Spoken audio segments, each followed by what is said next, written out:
The story is called The Paper Bag Princess. It was written down, after he first told it to children, by Robert Munsch, and the artwork was done by Martchenko. The writer and the illustrator are both from Canada. You can tell if you read the information about the illustrator, Michael, that he had help with this story from his daughter. Elizabeth was a beautiful princess.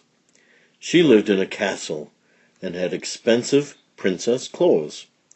She was going to marry a prince named Ronald. Unfortunately, a dragon smashed her castle, burned all her clothes with his fiery breath, and carried off Prince Ronald. Elizabeth decided to chase the dragon and get Ronald back. She looked everywhere for something to wear, but the only thing she could find that was not burnt was a paper bag. So she put on the paper bag and followed the dragon. He was easy to follow because he left a trail of burnt forests and horses' bones. Finally, Elizabeth came to a cave with a large door that had a huge knocker on it. She took hold of the knocker and banged on the door.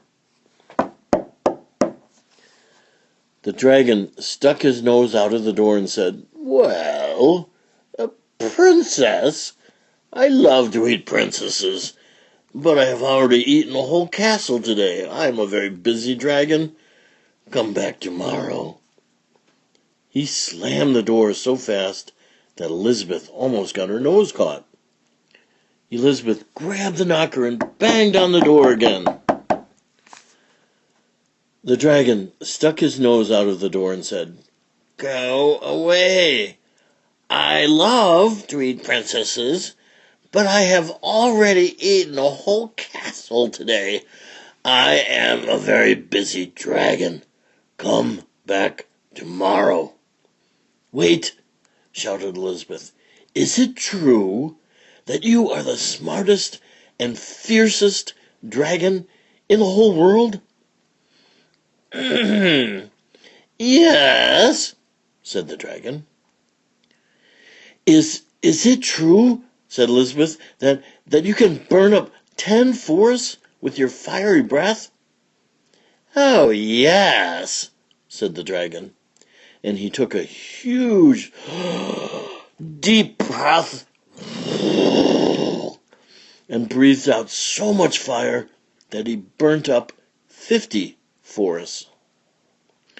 "Fantastic," said Elizabeth, and the dragon took another huge breath and breathed out so much fire that he burnt up 100 forests. "Magnificent," said Elizabeth, and the dragon took another huge breath. But this time, nothing came out. The dragon didn't even have enough fire left to cook a meatball.